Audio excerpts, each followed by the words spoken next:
No-brainer here. Today, I'm going to show a 2003 horror, mystery, thriller film called Gothica. Spoilers ahead.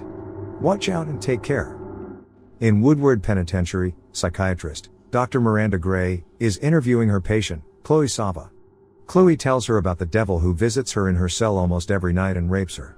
Miranda dismisses this as delusions, a way for Chloe's brain to repress the abusive memories she has of her stepfather. This angers Chloe and she lashes out at Miranda, prompting the nurses to take her away.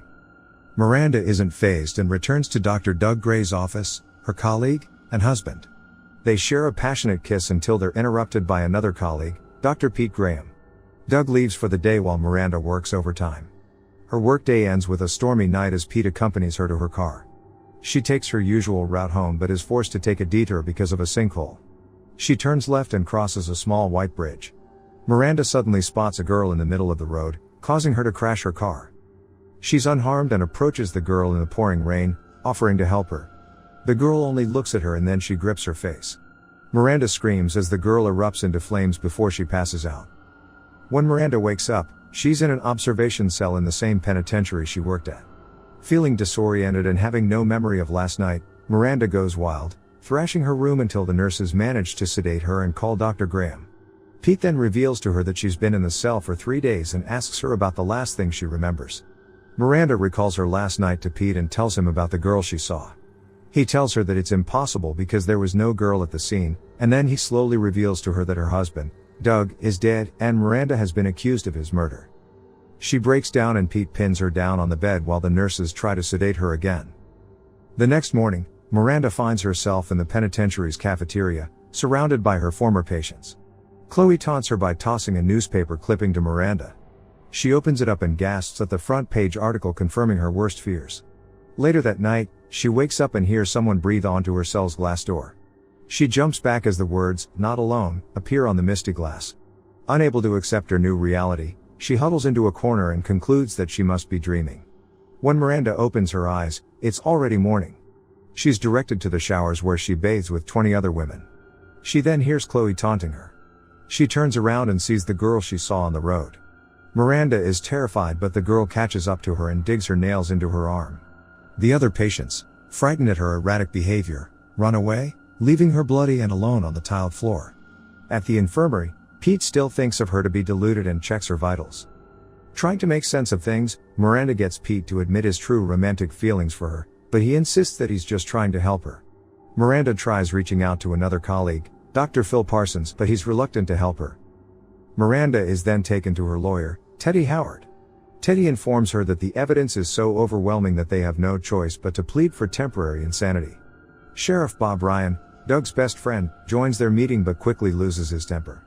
He accuses Miranda and flashes the gruesome crime scene pictures in front of her.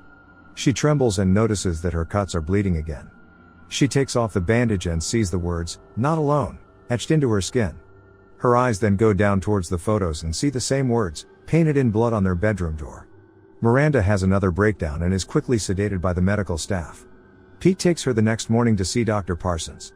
Miranda tells the two doctors that she was there when Doug was killed but insists that she wasn't alone. As she tries to convince them, she spots a framed picture behind Dr. Parsons. Miranda is shocked as she tells them that this was the girl she saw that night. Dr. Parsons looks sad as he tells Miranda that it's impossible because the girl in the picture was his daughter, Rachel, who committed suicide 4 years ago. As the night comes, Miranda wakes up to the strong presence in her cell again.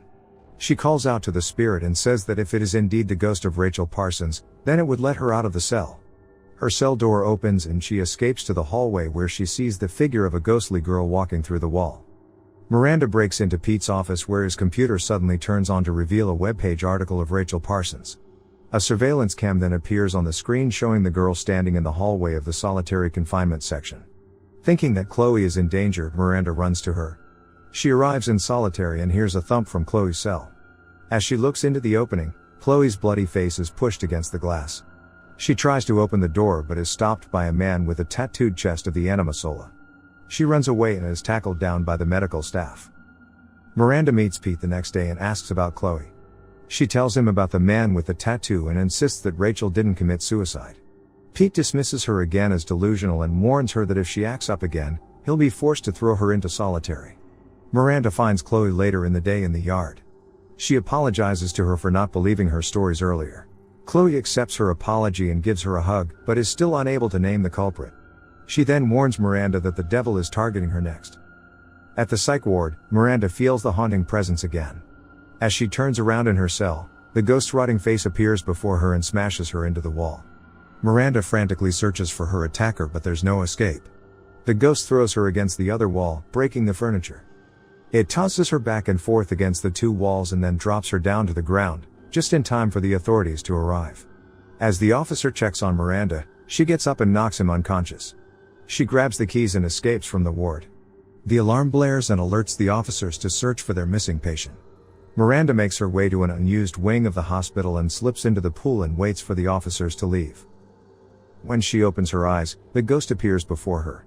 She screams and runs away, finding herself under the desk of one of her officer friends, Joe. Joe helps her escape by giving her his car keys. Miranda takes off quickly in his car and is shocked as she catches a glimpse of the ghost in her rearview mirror. She's driving too fast and sees the approaching truck at the intersection, but when she steps on the brakes, it doesn't budge. Terror rises up to Miranda's throat as she slams her foot on the brakes. Her car narrowly misses the truck and she lets out a deranged laugh. She crashes through the road signs and stops just before she falls into the sinkhole. In a fit of anger, she yells at the backseat, demanding the ghost what it wants from her. The radio turns on, giving her a hint.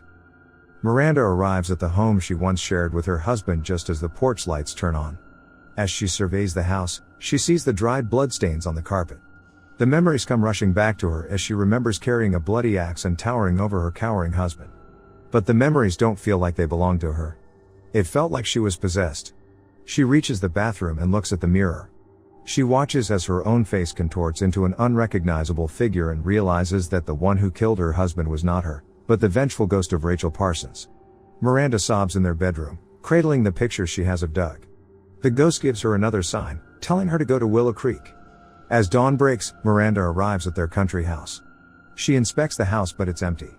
She enters the barn as well, but only finds broken and rusty farming equipment. As she's about to leave, a glimpse of a video camera box catches her attention. She then spots a secret entrance to the basement. Downstairs, Miranda turns on the lights, gasping in horror as she sees the bed, chains, boxes of drugs, and video equipment. She plays back one of the tapes and is petrified at her husband's secret. It turns out that Doug was living a double life, kidnapping, torturing, raping, and killing women. She hears footsteps upstairs and is about to escape when a police officer catches her. Another woman emerges from the depths of the basement, grabbing Miranda with her bloody hands. The woman turns out to be Doug's latest victim, Tracy Severs. Miranda is then brought in for questioning. She gets a chance to talk to Dr. Parsons, and tells him about her experiences with Rachel, concluding that Rachel must have been one of Doug's victims. She tries to relate the same theory with Pete, but he dismisses her yet again. As she spends the night in her cell, she demands to talk to Sheriff Ryan, but he is unavailable. Meanwhile, Pete digs up his own research about the anima sola tattoo. Later that same night, Sheriff Ryan visits Miranda in her cell. Miranda tells him that the meaning of the phrase, "not alone," means that there are two killers and not just Doug. She shares her theory and comes up with a psychological profile of the second killer.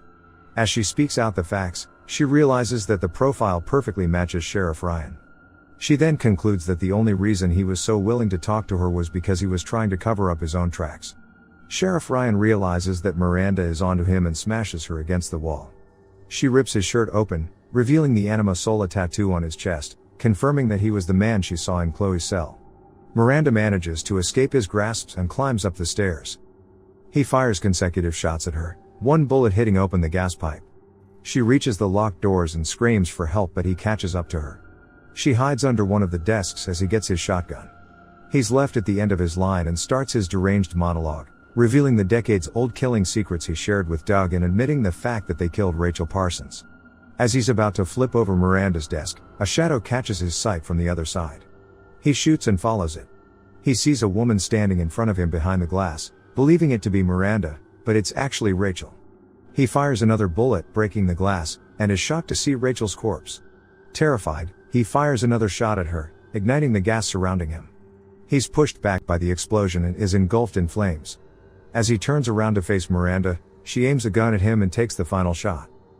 She runs to the door just in time to meet Pete, who looks relieved to see her alive and apologizes to her for not believing her before. A year passes and Miranda's charges are dropped. She's walking the city streets with Chloe, who has also been released, and they have become good friends. She helps her hail a taxi and they bid each other goodbye.